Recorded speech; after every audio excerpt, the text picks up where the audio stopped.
arrêtés. J'ai vu des soldats être évacués tandis que les rescapés du tremblement de terre attendaient des secours qui ne sont jamais venus. J'ai vu la colère du peuple américain, qui avait tout perdu, grandir, non pas contre l'ennemi extérieur, mais contre le gouvernement même qui avait choisi la guerre à un moment où le pays avait besoin d'aide. Et cette colère, m'a dit Jésus, se propagera. Pas seulement aux États-Unis, partout où les gens regardent leur gouvernement et réalisent que les décisions sont prises par des gens qui n'auront pas faim ce soir. Dites-moi dans les commentaires d'où vous lisez ceci. Dites-moi si vous avez des enfants en âge de servir dans l'armée. Car ce que j'ai vu dans cette vision à propos de cette guerre ne se termine pas en mars. Cela commence en mars. Et le début est toujours le moment où l'on peut encore changer les choses. Après tout ce que j'avais vu, j'avais besoin d'un répit. J'avais besoin de digérer tout ça. Mais la vision ne m'en laissait aucun. Et j'ai compris que c'était intentionnel. Que tout voir d'un coup, sans le moindre répit, faisait partie de ce que je devais ressentir pour pouvoir lancer cet avertissement avec l'urgence qu'il mérite.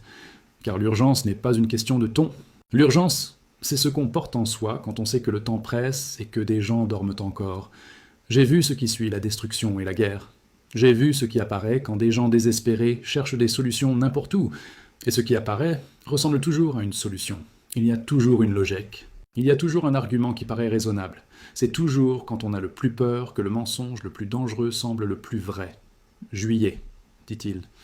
Et ce mot, juillet, après tout ce que j'avais vu en mars et avril, semblait lointain, mais comme un événement préparé bien avant tout le reste. J'ai vu des centres de distribution ouvrir partout dans le pays, de longues files d'attente, des gens qui patientaient des heures, non pas pour de la nourriture, mais pour un accès aux services, pour un système qui promettait de tout résoudre d'un coup.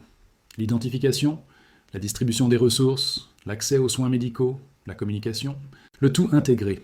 Un système biométrique unique qui promettait que plus jamais personne ne serait laissé sans aide, car le système saurait exactement qui vous êtes et ce dont vous avez besoin. Et j'ai vu des familles faire la queue ensemble, prendre la décision ensemble, pensant agir de façon responsable, pragmatique, comme tout parent le ferait pour protéger ses enfants. Mais je voyais ce qu'ils ne voyaient pas. Chaque personne qui acceptait ce système subissait une transformation non physique, quelque chose de plus profond, quelque chose que je ne peux décrire qu'en comparant la capacité d'entendre à une extinction, l'incapacité d'entendre Dieu, de discerner, de reconnaître la vérité lorsqu'elle se manifeste, comme si une porte était verrouillée de l'intérieur et la clé jetée au loin. Et le plus terrible n'était pas que les gens ne se rendent pas compte que la porte était fermée, c'était qu'après l'avoir fermée, ils se croyaient en sécurité, ils pensaient avoir fait le bon choix. Parce que le système fonctionnait. Il tenait ses promesses. Et qui peut écouter des arguments contre un système qui fonctionne quand on a faim, peur et un enfant à charge? J'ai regardé Jésus, et je n'ai pas eu besoin de poser la question. Il a répondu le premier. C'est ce que la Bible appelle une marque, a-t-il dit. Ce n'est pas une métaphore, c'est littéralement cela. Puis il me montra les autres, ceux qui avaient refusé, éparpillés dans des endroits que le système n'avait pas encore atteints, le Montana, le Wyoming, l'Idaho, les Dakota, des régions rurales du Brésil, l'Argentine rurale, des zones rurales d'Europe, oubliées par le progrès, et qui étaient désormais les seules à posséder des terres cultivables, de l'eau potable et des communautés sachant vivre ensemble. Je voyais ces lieux comme des îlots, non pas des îlots de richesse, mais des îlots de foi. Des gens qui avaient quitté les villes parce qu'ils avaient écouté. Des gens qui avaient vendu leur appartement quand leurs voisins les prenaient pour des fous. Des gens qui avaient cultivé des jardins quand leurs amis se moquaient. Des gens qui avaient appris à filtrer l'eau, à conserver des semences et à produire leur propre énergie, non par complotisme, mais parce qu'ils comprenaient que la foi sans action n'est que vaine parole. Et Jésus posa sur ces communautés un regard indescriptible. C'était le regard de quelqu'un qui reconnaît ses propres enfants au milieu d'une foule. « Ce sont les miens », dit-il. Et sa voix, en prononçant ces mots, était d'une douceur infinie. Ils ne sont pas miens parce qu'ils ont tout fait correctement. Ils sont miens parce qu'ils ont eu confiance, alors que faire confiance semblait de la folie. Parce qu'ils ont obéi malgré le prix à payer. Pourquoi ont-ils choisi ma voix plutôt que celle du monde, alors que le monde criait plus fort? J'ai observé ces communautés et j'ai vu ce qu'elles possédaient et que les villes n'avaient pas. Ce n'étaient pas des ressources, c'était un socle solide. Ils savaient d'où venait leur nourriture. Ils savaient d'où venait leur eau.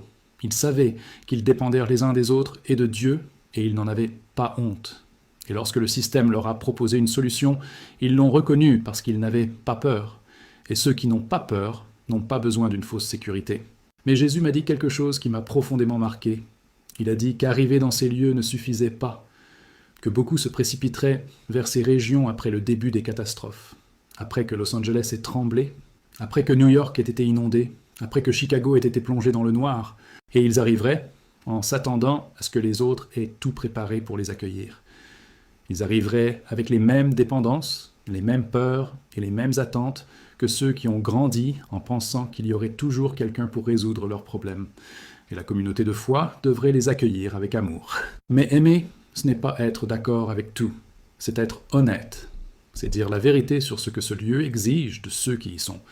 Cela exige du travail, cela exige de l'humilité, cela exige la volonté d'apprendre à partir de zéro. Cela exige la volonté d'écouter, pas n'importe quelle voix, la bonne voix. Si vous lisez ceci et que vous êtes encore dans une grande ville, dites-le moi dans les commentaires. Dites-moi ce qui vous retient. Parce que parfois, c'est une conversation qui fait réaliser à une personne que ce qu'elle appelle une raison de rester est, en fait, la peur de partir. Je ne sais pas combien de personnes liront ceci.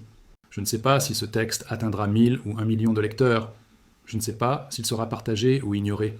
Je ne sais pas si l'on me prendra pour un fou ou un prophète, et je ne veux être ni l'un ni l'autre. Je suis Raphaël Mendes, 36 ans.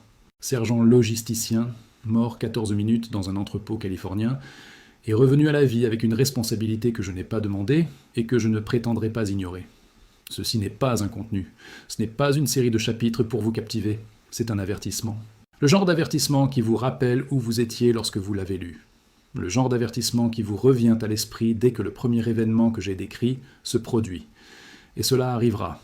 Non, pas parce que je suis spécial, parce qu'il me l'a révélé. Et ce qu'il m'a révélé n'a besoin de l'approbation de personne pour être vrai. Voici les dates que j'ai reçues. 25, 26 et 27 mars. Los Angeles, 30 mars, New York. 3 avril, Chicago. 15 avril, Cascadia. Et, au milieu de tout cela, la guerre avec l'Iran, qui a débuté le 18 mars et s'est propagée à travers le monde en quelques semaines. Chaque événement préparant le terrain pour le suivant. Chaque catastrophe affaiblissant notre capacité à réagir à ce qui va suivre. Comment dominer ? Je ne domine pas par hasard. Je domine par la suite. La différence entre les deux, c'est que cette suite est guidée par une intention. Et cette intention n'est pas la destruction gratuite. C'est la fin d'une ère qui a tout bâti sur de mauvaises fondations. C'est le début de quelque chose qui ne sera compris que par ceux qui traverseront ce qui va arriver avec une foi inébranlable. Je sais ce que cela implique pour vous. Je le sais, car j'ai moi-même dû y faire face.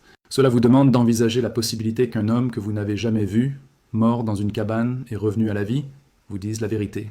Cela vous demande de mettre cela en perspective, avec tout ce que vous avez construit, votre travail, votre maison, vos habitudes, vos projets, et de vous demander honnêtement si cela vaut plus que la sécurité d'être au bon endroit, au bon moment, lorsque la terre se met à trembler. Je ne vous demande pas de paniquer. La panique ne sauve personne. Je vous demande de réfléchir, avec sang-froid, avec ouverture d'esprit. New York ou Chicago, demandez-vous ce qui vous retient là-bas, outre l'habitude et la peur de tout recommencer.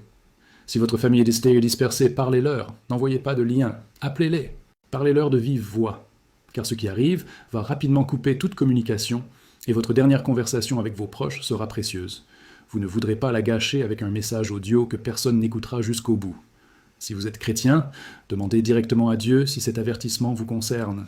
Ne demandez pas à votre pasteur, ne demandez pas à votre conjoint.